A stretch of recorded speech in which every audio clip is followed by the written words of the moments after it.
Narito na ang balita mula sa GMA Integrated News.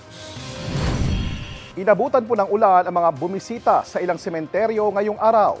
Batay sa thunderstorm advisory ng Pag-asa, matitinding pag-ulan ang mararanasan sa Metro Manila, Batangas, Laguna, Cavite, Bulacan, Nueva Ecija, Bataan, Pampanga, Tarlac at Zambales sa mga susunod na oras.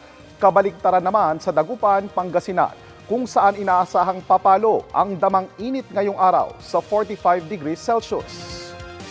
Para sa mas malaking misyon at mas malawak na paglilingkod sa bayan, ako po si JP Soriano ng GMA Integrated News, ang News Authority ng Pilipino.